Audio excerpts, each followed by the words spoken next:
하나님의 말씀 로마서 16장 1절 말씀 보시겠습니다.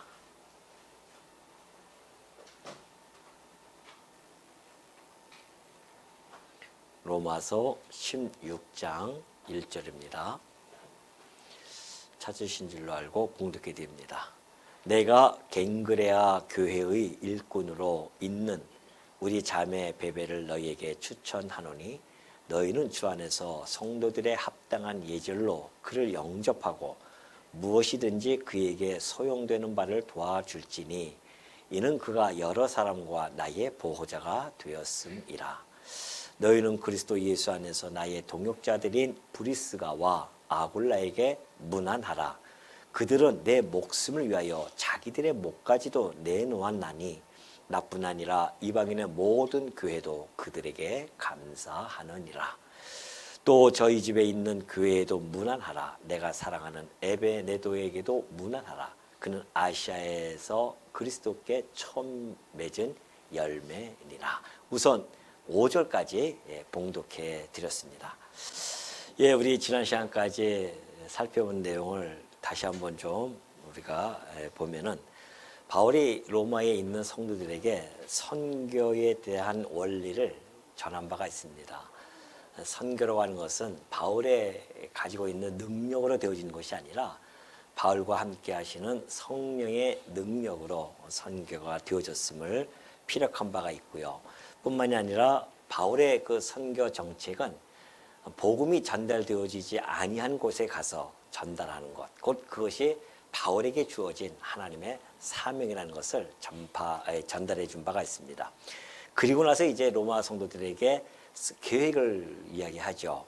그들과 함께 만나서 교제를 나누고 그 이후에 그들로 하여금 서바나까지 선교 지원을 좀 받고 싶어 하는 그런 마음으로 이런 계획들을 밝혀준 바가 있습니다. 이제 그리고 나서 바울은 마지막 이제 16장을 통해서 여러 가지 문안과 당부를 하는 내용이 16장에 소개되어 있습니다.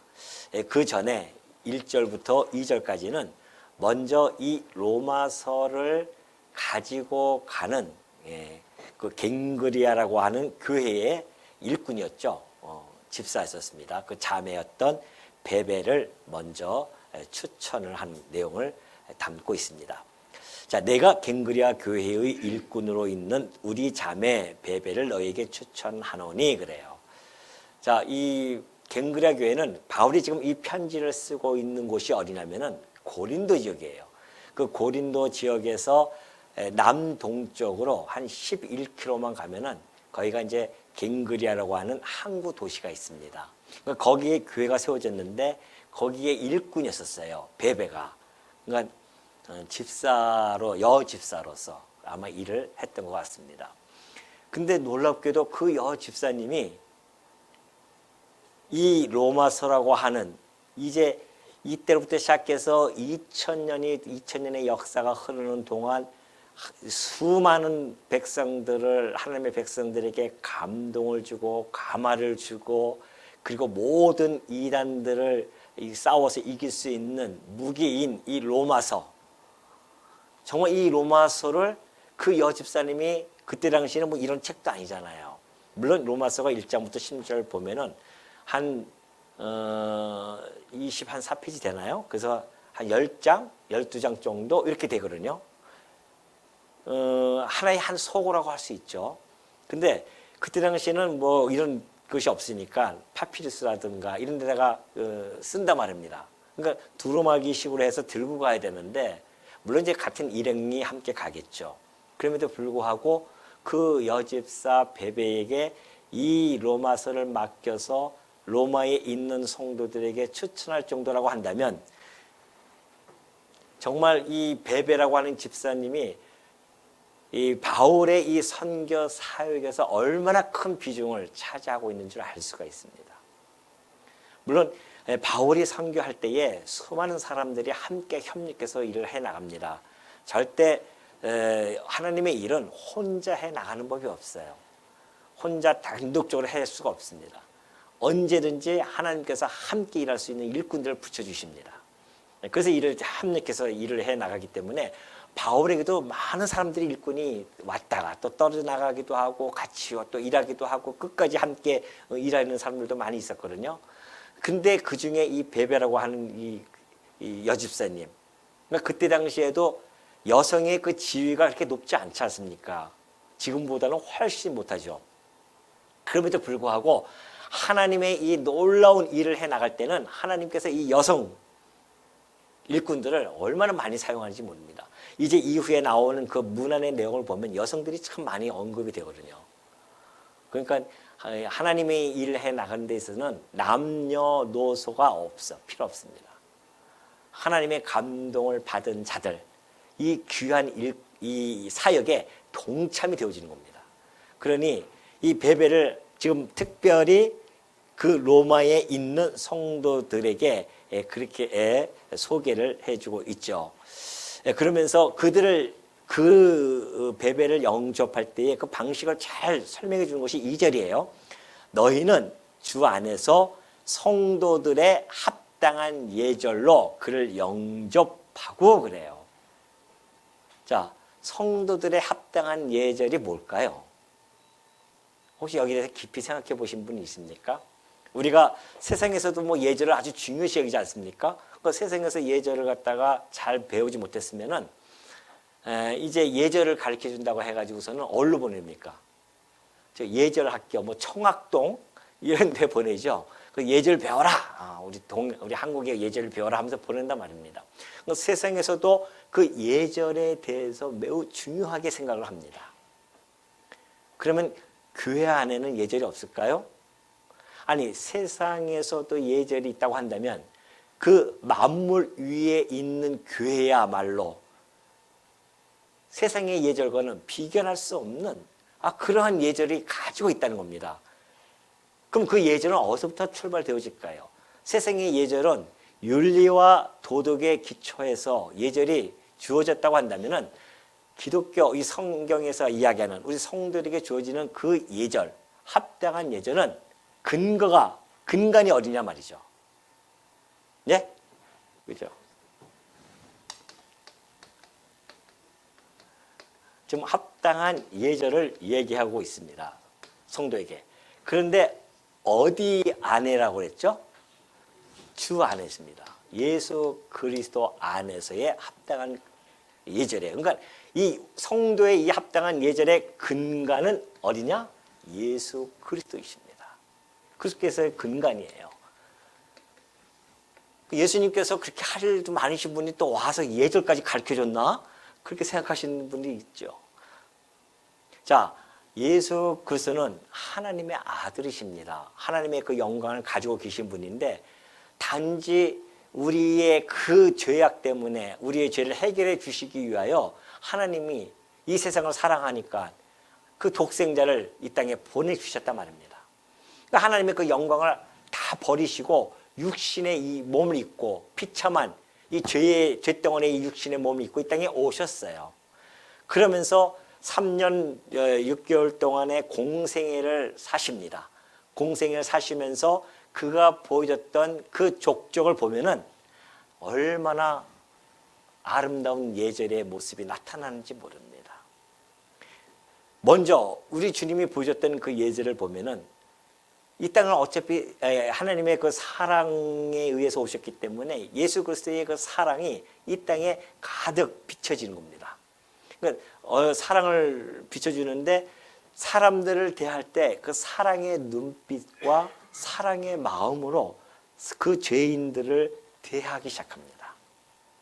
그래서 자기가 십자가에서 당신께서 십자가에서 죽기까지 그 사랑하는 마음으로 그들을 대했어요. 그러니까 예절이라고 하는 것은 세상의 예절은 형식을 중요시 여기죠. 물론 그 내면적인 마음도 많이 주장하지만은 형식을 많이 주장합니다. 그래서 아이들도 우리가 예절 가르칠 때 아이들 배꼽 인사해가지고서는 배꼽에 놓고 이렇게 인사하지 않습니까? 그건 형식이에요. 그렇다고 해서 우리 교회가 그러면 형식을 무시하느냐? 그렇지 않습니다. 형식이 있어야 되지만 그러나 그 안에는 내면에는 뭐가 있어야 되냐면은 바로 어떤 그 예절의 본질이 담겨져 있어야 됩니다. 그것이 바로 그리스도께서 보여주셨던 삶의 모습이었었습니다. 그게 사랑이라는 거죠.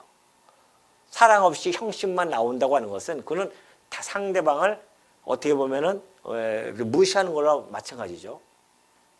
그러니까 이 사랑이라고 하는 마음을 가지고 예수님이 우리를 얼마나 대했는지를 우리는 잘 알 수가 있습니다.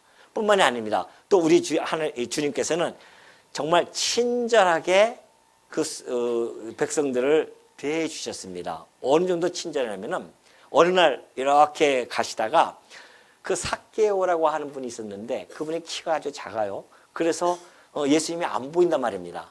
그래서 부랴부랴 뽕나무죠. 뽕나무 위에 올라가서 예수님을 봅니다. 그러면은 남의 그 시선도 안 받는 그 삭개오고 그때 당시에 삭개오를 다 싫어했었습니다. 죄인이다 해가지고서는. 근데 예수님이 지나가시다가 삭개오를 봐요. 그리고서는 그 뽕나무 위에서 당신을 바라보는 삭개오를 보고 얼마나 친절하게 그를 대합니까? 삭개오야, 내려와라. 내가 오늘 너와 함께 거할게. 그러면서 삭개오 집에 들어갑니다. 얼마나 친절하십니까? 또 그분이 얼마나 온유한지를 우리는 말씀 속에서 그의 행적을 통해서 우리는 알 수가 있습니다. 어느 날 많은 사람들, 유대인들이 간음한 여자를 데리고 옵니다. 그리고서 다들 돌 하나씩 들었어요. 저 여자를 간음했으니 율법대로 돌로 쳐야 됩니다. 그랬단 말이죠. 그때 예수님께서 죄 없는 자가 먼저 돌을 던져라고 합니다. 근데 막상 생각해 보니까 자기네들도 양심이 있는지 죄가 없는 자가 없단 말입니다. 그러니까 돌을 놓고 다 갔어요. 그때 우리 주님의 온유함이 그 간음한 여자에게 그대로 전달되어집니다. 나도 더 이상 너를 정죄하지 아니한다. 우리 주님의 그 온유함, 그 죄인들을 대하는 예절들이 얼마나 정말 빛을 발하고 계십니까? 또 어린아이가 오는 곳을 그때 당시에 유대인들은 어린아이를 어리석다고 해가지고서는 이렇게 좀 이렇게 뭐랄까 우습게 대한단 말입니다. 그러니까 예수님을 보러 어린아이가 오니까 제자들이 막 막아요. 못 오게. 그때 예수님께서 뭐라고 하십니까? 어린아이들이 내게 오는 것을 막지 마라. 천국은 이와 같은 자들의 것이야. 그러면서 어린아이를 탁 맞아줍니다. 우리 주님의 그 섬기는 마음뿐만 아니라 그 어린아이들조차도 그때 당시에 사람들에게 정말 무시당하는 그런 어린아이에게조차도 예수님은 존중함을 보여줬어요. 이 모든 예수님의 삶의 모습 속에서 우리는 합당한 예절을 찾을 수가 있는 겁니다. 그래서 정말 우리가 참된 신앙을 가졌다고 한다면은 우리가 성도들 우리가 참된 신앙을 가졌다고 한다면은 그렇지 않습니다. 무례하게 대하지 않아요. 성도들에게 무례하게 대하거나 또는 무한하게 만들지 않습니다. 기독교는 그런 겁니다. 기독교 종교라고 하는 것은 기독교 안에 이 성도들이 들어오면은 이 회중 안에 들어오면은 정말 이 합당한 예절로 서로가 서로에게 존중하고 온유한 마음과 사랑과 그리고 친절함으로 서로 위로해주고 격려해주는 것이 교회입니다. 어떻게든지 그냥 깎아내리고 내 말 한마디로 무한을 줘가지고서는 자기를 내세우고자 하는 그런 것이 아니에요. 그럼 착각입니다. 그렇게 혹시 살아오신 분들이 있다고 한다면 착각입니다. 교회의 이론은 그런 자들이 아닙니다. 그 머리 대신 그리스도와 완전히 반하는 그러한 삶을 우리가 살아온 모습이죠. 교회라고 하는 것은 정말 서로가 무례히 행하지 아니하고 사랑으로 친절함과 온유함과 존중함으로 서로 대함으로 말미암아 서로를 붙들어주고 세워주는 것이 교회라는 것을 바로 이 말씀 속에서 바울은 로마 성도들에게 전달해주고 있는 것이죠. 주 안에서 합당한 예절로 그를 대하라는 겁니다. 그러면서 그 다음에 일꾼이죠. 무엇이든지 그에게 소용되는 바를 도와줄지니 이는 그가 여러 사람과 나의 보호자가 되었습니다. 그래요. 무엇이든지 베베가 가서 이제 필요한 것들이 있단 말입니다. 주의 일을 하다 보면 필요한 것들이 있어요. 그러면 그에게 소용되는 바를 도와줘라. 힘적으로나 물질적으로나 다 도와주라는 것이죠. 그가 원하는 대로 주의 일을 하는 대로. 주의 일을 하는 그 일꾼을 정말 그게 마음적으로나 물질적으로나 그렇게 도와준다고 하는 것은 주의 일을 돕는 겁니다. 그 사람 일을 돕는 게 아니잖아요. 주의 일을 하는 자를 함께 협력한다고 하는 것은 머리 대신 그리스도의 일을 해 나가는 겁니다. 그 일을 한다고 하는 것은 하나님의 일꾼과 함께, 그 일을 해 나가는 하나님의 일꾼과 함께 동일하게 상급에 참여되어지는 겁니다. 이게 힘이죠. 그러니까 우리가 지금 바울이 그를 영접해 가지고서는 그와 함께 그 일에 동참하라는 거죠.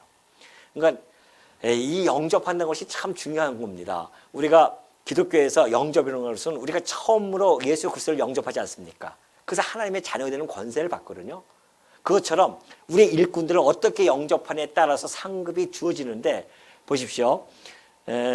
마태복음 10장 41절 보십시오. 선지자의 이름으로 선지자를 영접하는 자는 선지자의 상을 받을 것이고요. 의인의 이름으로 의인을 영접하는 자는 의인의 상을 받을 것이요.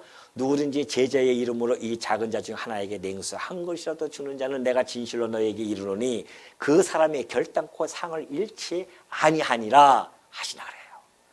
그러니까 우리가 성도와 성도를 대할 때에 어떻게 영접하느냐에 따라서 상급이 주어진다는 겁니다.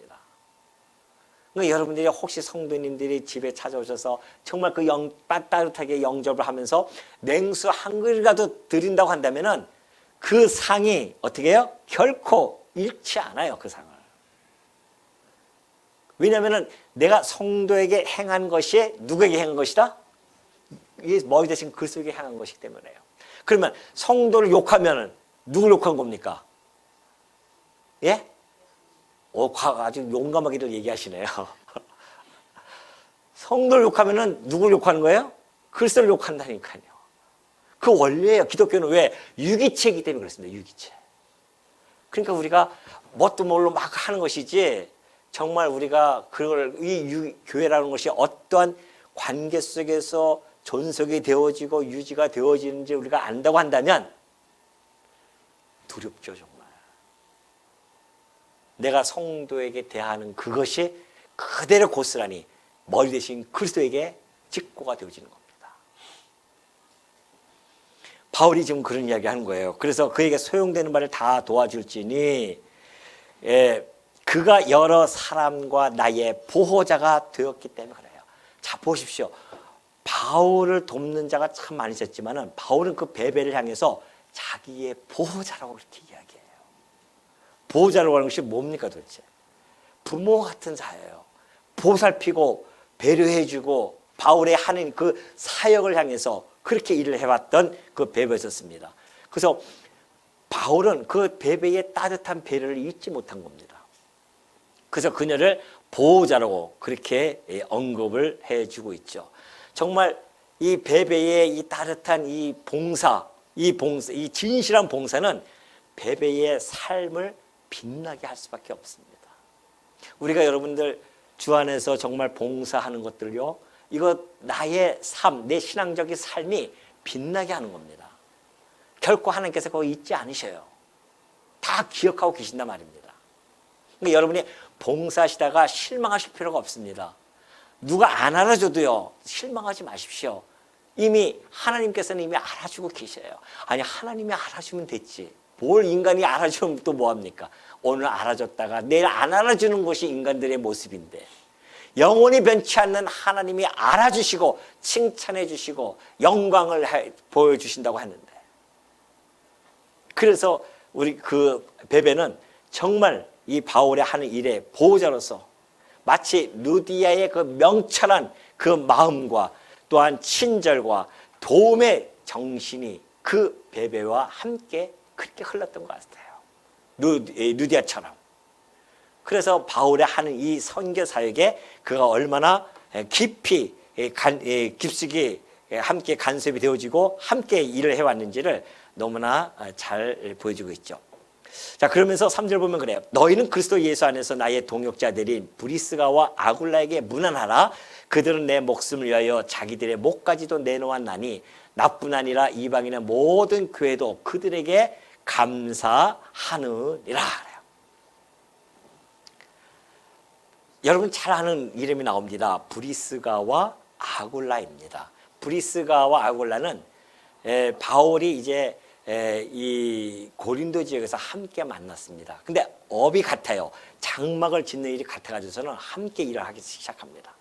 그때에 이 두 사람은 로마에 있던 사람이었었는데 거기서 추방을 당하죠. 유대인이 추방을 당해서 그래서 고린도로 왔다가 바울을 만나서 함께 동역자가 되어서 일을 합니다. 그런데요, 그 브리스가와 아굴라가 바울을 위하여 자기의 목숨을 내놓을 정도였었습니다. 왜 그랬을까요? 바울 안에 무엇을 보았길래 자기의 그 최고의 가치로운 생명조차도 내어놓을 수 있는 그 힘이 어떻게 발휘되어졌을까요? 도대체 바울 안에 뭐가 있었길래? 바울이 인생이 좋아서 그랬을까요? 바울이 브리스가에게 너무 잘해줘서 그랬을까요? 아니에요. 바울은, 이 두 부부는 바울 안에 있는 금은 보화를 보았습니다. 진리라고 하는 그 보화를 본 거예요. 바울도 질그릇과 같은 존재입니다. 근데 그 질그릇 안에 담겨진 보화가 얼마나 가치로운지 자기 생명보다도 더 가치롭게 여기져요. 내가 내 생명하고 만약에 똑같은 비등점이 같다고 한다면은 버릴 수 없습니다. 내 생명이 아깝기 때문에. 그런데 내 상대방에 있는 것이 지금 이 A라는 것과 B라고 있는데 이게 내 생명이라고 한다면은 내 생명과 똑같으면은 우리는 여길 택하죠. 뭐하러 이걸 택합니까? 그런데 브리스가는 바울 안에 담겨지는 그 진리, 이 진리가 훨씬 값어치가 있다는 느꼈어요. 그러니까는 자기의 생명을 어떻게 해요? 내놓는 겁니다. 여러분, 이게 이런 분들이 성도입니다. 성도는 바로 그런 분이에요. 이 시각이 열린 겁니다. 예? 뭘 초점을 받는지를 안 거예요. 세상에서 무엇이 귀중한 걸 봤단 말입니다. 많은 세상 사람들은 뭘 봅니까? 금은 보화를 봅니다.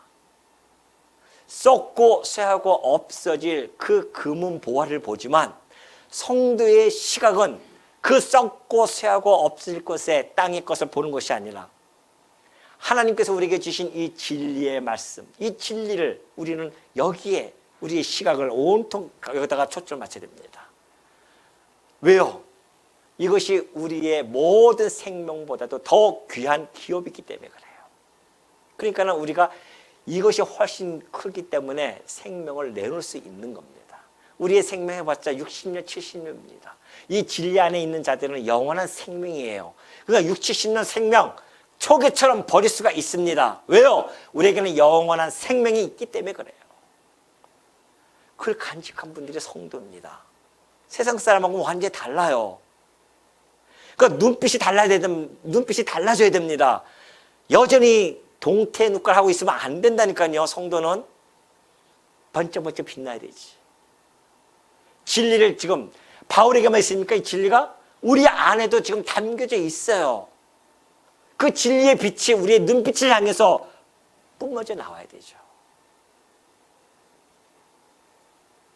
브리스가와 아굴라는 바울의 이 진리 가치를 보았어요. 그리고 그는 평생을 이들은 이 바울을 쫓아다니면서 그 일을 협력하기 시작합니다. 그리스도 안에서 함께하는 자들, 그 동역자라고 하지 않습니까? 예?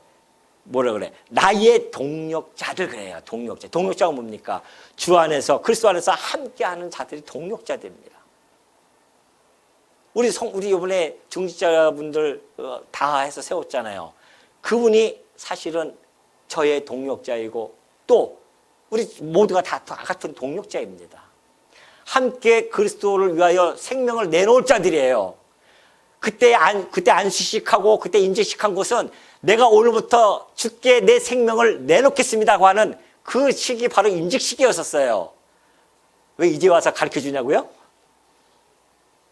얼마나 그게 엄중한 자리인지 아십니까? 주께 내 생명을 던진 거예요, 지금. 여러분은 그 일을 위해서 살아가야 됩니다, 이제 중직자들은. 내가 무엇을 받았는지 모르고 어제나 오늘이나 똑같이 왔다 갔다 한다고 한다면 무슨 의미가 있어요? 아무 의미 없죠. 어제의 권사가 어제의 집사가 오늘의 권사가 된 거 명칭만 바뀌었냐 말이죠, 그게. 아니란 말입니다.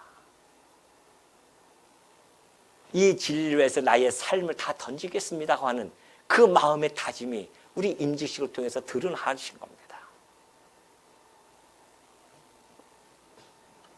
그러니 내 목숨을 위하여 자기를 목까지도 내놓았나니. 그게 동역자 아니겠어요? 바울이 간직한 그 복음의 보화 때문에 성도는 그리스도를 떠나서는 생명의 자기의 존재, 가치, 의미 없습니다. 우리는 그리스도를 떠나서는 내가 왜 살아가는지 의미, 목적, 가치 찾을 수가 없어요. 세상 사람들한테 물어보십시오. 오늘 당장 가서. 당신의 삶의 의미가 뭐요? 선뜻 대답하는 사람이 있을 것 같아요? 없습니다. 당신이 사는 존재의 의미가 무엇이며 삶의 목적이 무엇이요? 좀 생각했던 사람들은 나는 이 다음에 빌딩 하나 열심히 해가지고 짓는 게 나의 삶의 목표이고 썩고 새하고 없어질 것에 그냥 목표를 두고 살아가는 사람들입니다. 성도는 그런 자들이 아니라니까요. 우리는 하늘의 목표가 있고 예수 그리스도가 없으면 아무 의미가 없어요. 삶에 무슨 의미가 있어요? 짐승과 똑같죠. 결혼해가지고 애 낳으면은 그 짐승도 똑같이 합니다. 배고프면 밥 찾아 먹고 나가서 돈 벌어야 되니까 짐승도 똑같이 그래요. 우리가 인간이 단지 먹고 사는 것, 종족 보존과 생존 보존을 위해서 살아간다고 한다면 짐승과 같아요. 우리는 그러한 짐승이 아닙니다. 우리는 하나님께서 당신의 형상을 심어둔 자들이에요. 우리는 그래서 삶의 의미를 찾는 겁니다. 아니, 여러분 다니는 집에 있는 개새끼 한번 끌고 가시십시오. 그가 먼 사람 바라보는 것은 삶의 의미를 생각할까요? 내가 이 땅에 왜 왔으며 나는 어디로 가고 있는가? 걔가 그런 생각을 할까요? 그 생각은 하나 하죠. 우리 주인 언제 오나? 그거는 바라보고 있겠죠. 그 정도뿐이 안 돼요.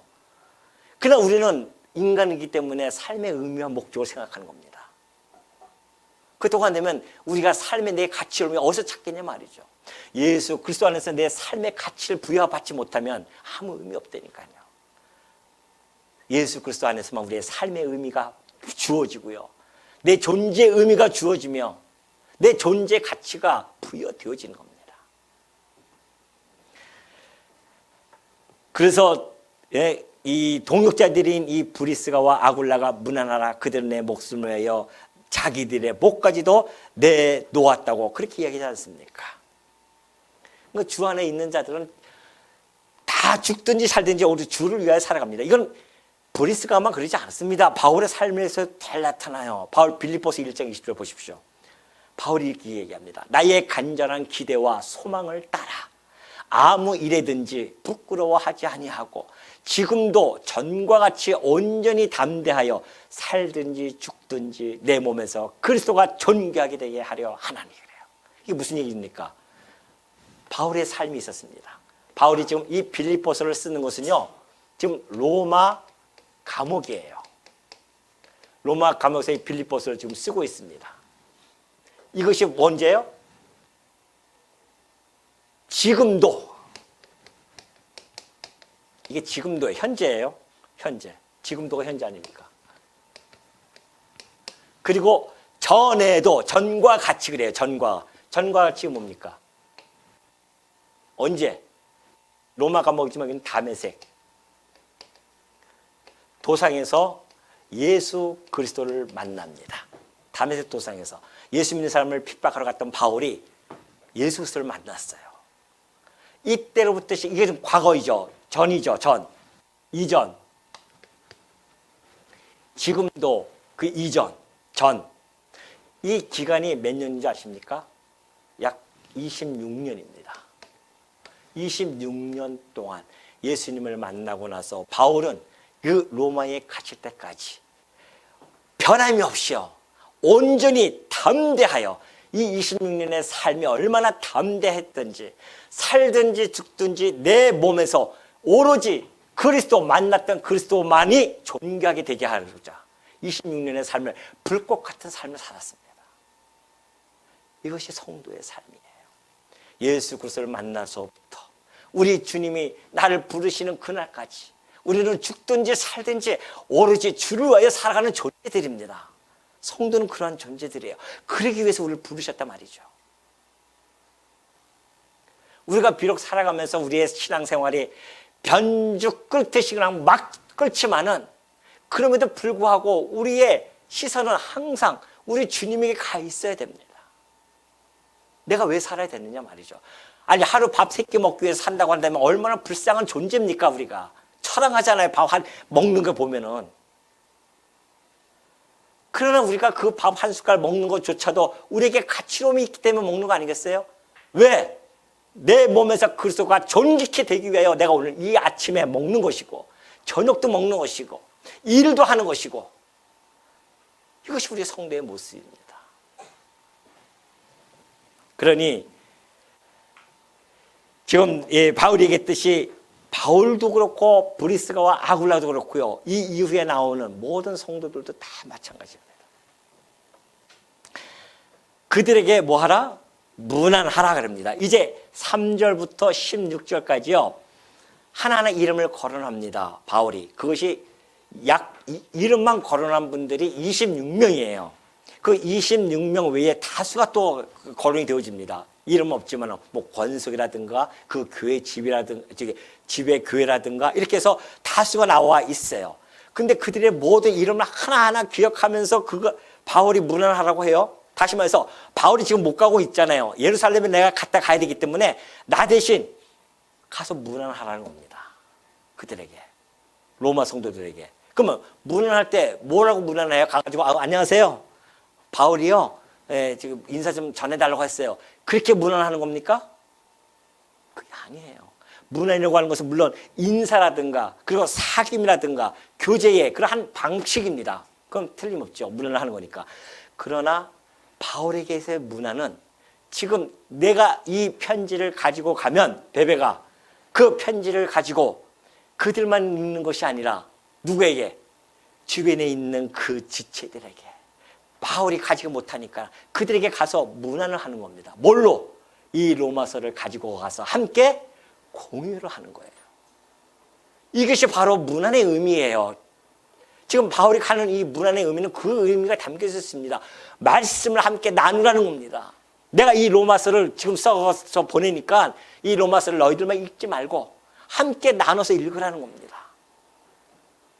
그러니까 브리스가와 아굴라 거기 있으니까 난 가서 그 브리스를 보여주고 함께 그 말씀을 공유하고 하나님의 의와 진리가 무엇인지 성도들의 생활이 무엇인지 이런 것들을 잘 전해줘라. 그러면서 그 뒤에 나오는 문안을 할 사람들을 다 전해주라는 겁니다. 하나씩 하나씩. 그런 엄청난 묵직한 그 문안의 은사가 거기에 담겨져 있는 겁니다. 그러니 바울 가슴에 이 이름 하나하나가 다 새겨져 있어요. 그들을 신앙적으로 다 기억되어지는 그런 이름들입니다. 성도가 이름이 다 기억이 되어 있어요. 여러분, 저는 이걸 16절을 읽으면서 마음속에 너무나 큰 감동이 왔었습니다. 여러분 어떤 감동이 있었는지 모르겠어요. 바울이 지금 하나하나 기억하고 있습니다. 바울이 이 삶 동안, 이 20년 동안 살아오는 모든 삶 동안에 또 이 로마서를 쓰는 그 시간까지 바울과 함께 협력했던 그들을 바울이 잊지 못하고 가슴속에 담아놓던 이름들입니다. 그러나 바울이 만약에 16장에서 이것을 기록하지 않았다고 한다면 그 이름이 거론되지 않을 이름들도 많이 있어요. 그런데 이 바울이 하나님의 이름을 한 것은 그 이름 없이 빛도 없이 없어질 그런 성도들이지만은 그 이름을 통해서 우리들에게 기억나게 하셨단 말입니다. 지금도 여러분 보면은 뭐 브리스가와 아굴라 정도는 알지만 나머지 이름들은 잘 몰라요. 그분이 어떤 일을 했는지도. 다만 바울과 함께 수고했던 것은 알고 있습니다. 그럼에도 불구하고 이것을 기록한 걸 보면서 야, 바울이 미처 기록하지 못한 자들도 있을 거 아닙니까? 다른 지역에도. 그러나 바울이 기록했지 못한다 할지라도 그러나 어디에 기록되어 있을까요? 바울이 로마서에도 기록할 정도라고 한다면 그 이름이 어디에 기록되어져 있을 거냐 말이죠. 예? 생명력에 기록되어질 거 아닙니까? 여러분이 주의 일을 하면서 살아가는 모든 그 이름들이 우리 그리스도 이름에 다 생명력의 기록이 되어져 있단 말입니다. 우리의 삶의 궤적을 하나하나 다 기록해 주고 있어요. 그래서 우리의 삶이 어떤 삶을 살아야 되는지를 곰곰이 깊이 생각해야 됩니다. 우리 주님의 생명력이 다 기록되어진다니까요. 내 삶의 궤적이. 그래서 저는 이거 보면서 그래도 내 이름이 그리스도의 그 생명력에 기록되어지는 거. 비록 여기에 기록되어지지 않지만, 그러나 하나님의 그 나라에는 내 이름이 기록되어졌다고 하는 그 기쁨이 용서심치지 않겠어요? 이 하나하나 읽어나가면서. 이 이름은 곧 여러분의 이름과 방문한 겁니다. 그러면서 자, 이름 하나씩 이제 읽어나갑니다. 또 저희 집에 있는 교회에도 문안하라. 브리스가 그 집에 교회가 있어요. 집에 그때 당시는 이렇게 수만 명 모이는 그런 교회가 아니에요. 초대교회는 집에서들 이렇게 모이는 교회들입니다. 이런 건물이 어디 있겠습니까? 그냥 집에서 모이는 거죠. 그게 교회입니다. 교회당 이 건물이 교회가 아니라 우리 성도들이 교회잖아요. 그러면 우리 이제 구역 모임 하지 않습니까? 그 구역이 구역 교회예요. 얼마나 아름다운 모임입니까? 그게 하나의 교회입니다. 그러나 구역이라니까 구역 모임이 아니라 구역 교회예요, 그게. 얼마나 소중한 곳인지 아십니까, 그것에? 그리스도께서 함께하고 계시는 곳입니다.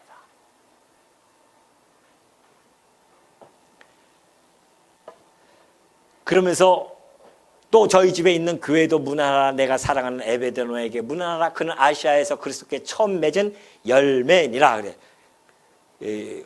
처음 열매라. 그러니까 아시아 그 에베소 지역에서 처음 바울이 갔을 때에 전도해가지고서는 처음 익은 열매. 문안하라. 또 너희를 위해 많이 수고한 마리아에게도 문안하라 그래요. 너희를 위해 수고한 그 수고한 것을 바울은 결코 잊지 않습니다. 우리는 자칫하면은 하나님 앞에서 수고하는 건데 뭘 우리가 알아줘? 그냥 각자가 알아서 하는 거지. 안 그래요. 바울은 그 수고함을 잊지 않습니다. 어느 정도로 그가 가지고 있냐면요. 데살로니가전서 5장 12절 보면 이렇게 되어 있어요. 형제들아, 우리가 너희에게 구하노니 너희 가운데서 수고하고 주 안에서 너희를 다스리며 권하는 자들을 너희가 알고 그들의 역사로 말미암아 사랑 안에서 가장 귀히 여기라는 겁니다. 교회 안에서 수고하는 자들을 갖다가 알아줘야 되는 겁니다. 우리가 안 알아주면 누가 알아주겠어요? 교회에서 우리가 이 수고하시는 분들을 우리가 안 알아주면 누가 알아주냐니까요. 그리스도께서 우리의 지체를 통하여서 그 수고하는 자들을 위로해주고 힘을 붙들어주고 격려해주는 겁니다. 내 곁에 있는 그 지체를 통하여서. 그러니까 우리 옆에 수고하는 사람 얼마나 많습니까? 주일마다 진짜 식사를 위하여 봉사하는 그런 우리 중직자분들 계시지 않습니까? 다 그들의 수고 하나님 물론 아셔요 다. 그러나 우리 성도가 알아주지 않으면 누가 알아주겠냐 말이죠. 또 일하는 장로님도 그렇고 권사님도 그렇고요. 이번에 임직 받으신 분들이 얼마나 애쓰고 수고해서 임직까지 받았느냐 말이죠. 그분들을 알아주지 않아야 한다면 누가 알아주냐 말이죠. 성도님들이 알아주고 그 성도님들이 사랑 안에서 그들이 하는 그 역사로 말미암아 어떻게 해요? 가장 귀히 여겨야 된단 말입니다. 그러면서 7절에 보면 그래요. 내 친척이여 나와 함께 갇혔던 안드로니고와 유니아에게 문안하라. 그들은 사도에게 존중이 여겨지고 또한 나보다 먼저 그리스도 안에 있는 자니라 그래요. 동족으로서 일찍 바울보다도 일찍 회심한 자들입니다. 근데 그들이 고난에 동참을 했어요. 그래가지고서는 사도들조차도 그들을 존중했던 자들이었습니다. 세상에서 존중받는 자들은 어떤 자들입니까? 부가 있다거나 또는 학식이 있다거나 권력과 명예 이런 것들이 있는 자들이 존중함을 받죠. 마음속에 어떨지 모르지만 겉으로는 존중하는 척합니다. 그러나 교회 안에서의 존중함은 그런 것이 아닙니다. 믿음과 고난과 그리고 수고하는 이 모든 이들을 존중해 주는 겁니다. 교회는 그렇게 존중해 주는 분들이 있어요.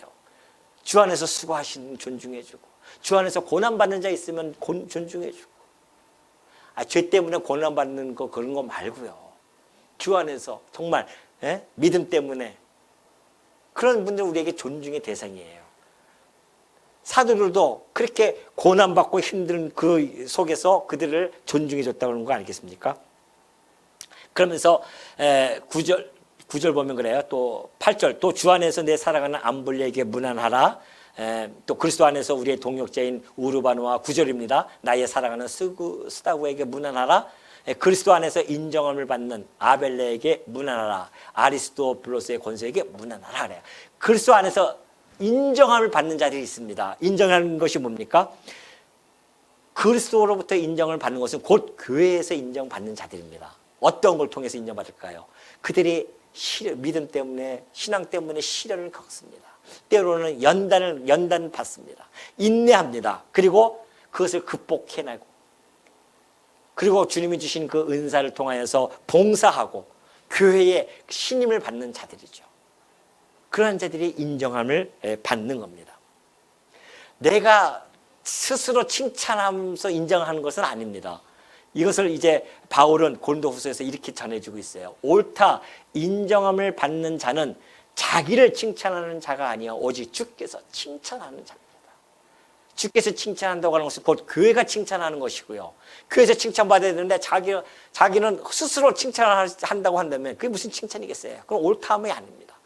내가 이 정도 했으면 됐지 않느냐 이런다고 한다면 그건 스스로 칭찬이죠. 성도들은 그렇게 생각 안 하는데 교회는. 그래서 교회가 인정해 줘야 됩니다.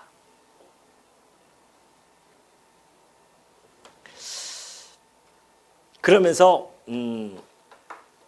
교회 그러죠. 그리고 11절 내 친척 헤로디온에게 문안하라. 나기수의 가족 중 주 안에 있는 자들에게 문안하라.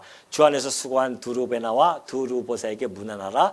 주 안에서 많이 수고하고 사랑한 버시에게 문안하라. 주 안에서 택하심을 입은 루포와 그의 어머니에게 문안하라. 그의 어머니는 곧 내 어머니이니라. 여기서 루포라고 하는 것은 여러분이 이거 보시면 알 겁니다. 마가복음 15장 21절을 보면은 예수님이 십자가를 지고 갈 때에 마침 알렉산더와 루포의 아버지였던 구레네 시몬이 시골로부터 와서 구경하다가 십자가를 억지로 지게 해가지고 가지 않습니까?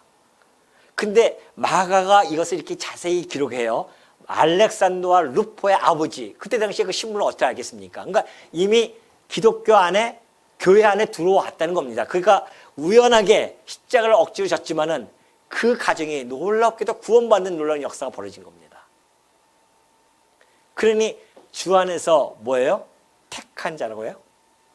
주 안에서 택하심을 입은 자. 아니 그 사건으로 만약에 그들이 복음을 받았다고 한다면 그야말로 택한 자들 아니겠습니까? 우연하게 서 있다가 억지로 십자가를 지고 갔는데 그들에게 복음이 들어갔답니다. 그 아들이 루포예요.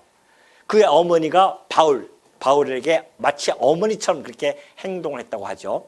그것이 곧 13절입니다. 주 안에서 택하심을 입은 루포와 그의 어머니에게 문안하라. 그의 어머니는 곧 내 어머니와 같다는 것입니다. 그러면서 이제 15절부터 쫙 나와요. 이름이 뭐 여러분 모르잖아요. 빌로로고와 율리아와 네레오와 이름도 어려워요. 올름바와 쭉 설명합니다. 그러면서 그들에게 문안하라. 그래서 그 문안의 방식을 전해줍니다. 너희가 거룩하게 입맞춤으로 서로 문안하라고 합니다. 거룩하게 입맞춤입니다. 그때 당시에는 인사 방식이 입맞춤이었기 때문에 하나의 문화 방식이잖아요. 거룩한 입맞춤이에요.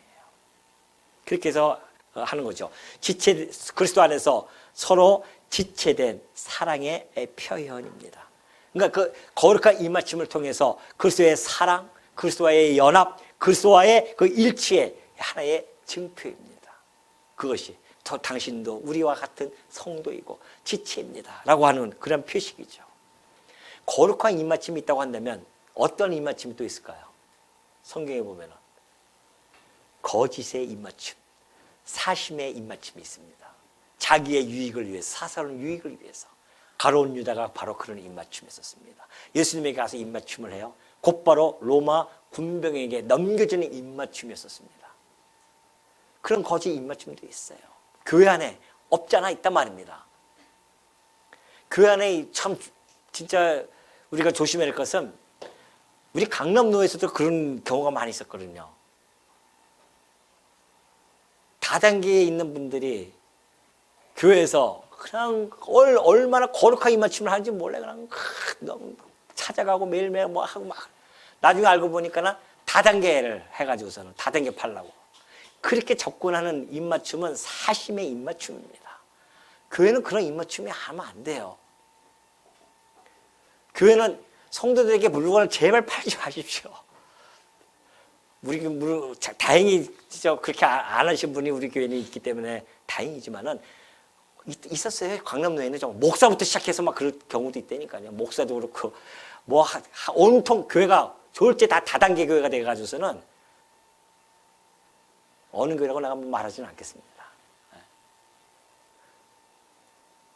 그런 교회가 있어요, 정말. 그러니까 교회 우리가 정말 저 사람이 힘들게 살아서 내가 가서 기쁜 마음으로 내가 물건을 사준다면야 그거는 아름다움이죠. 그런데 내가 물건을 팔기 위해서 접근한다?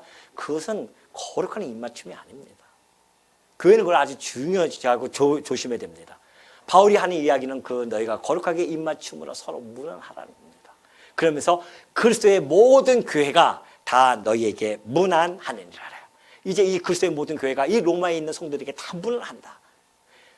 바울은 지금 이 모든 이 마지막 결말을 통해서 뭐라고 이야기하냐면은 그 결과 너희가 거룩한 입맞춤 또 그리스도 안에 있는 모든 자들이 로마 성도들에게 입맞춤으로 같이 문안함으로 말미암아 머리 대신 그리스도와 한 몸 된 교회라고 하는 그 일체성을 다시 한번 상기시켜 주는 겁니다. 교회는 그런 곳입니다. 뿔뿔이 흩어져 있다고 해서 교회가 흩어진 교회가 아니에요. 그리스도 안에서 우리는 유기체적으로 일체화 되어진 교회입니다. 그렇기 때문에 그리스도와 한 몸 되어져서 우리는 언제든지 그들에게 문안하는 이 세상 그 어느 교회와도 문안할 수 있는 그런 교회입니다. 뿐만이 아니라 흩어진 모든 교회가 그리스도의 이 사랑의 줄로 함께 묶여져 있다는 사실을 일깨우기 위한 바울의 이 문안의 인사였습니다.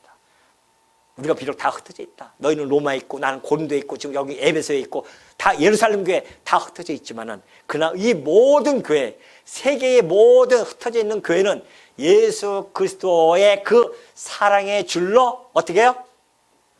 꽁꽁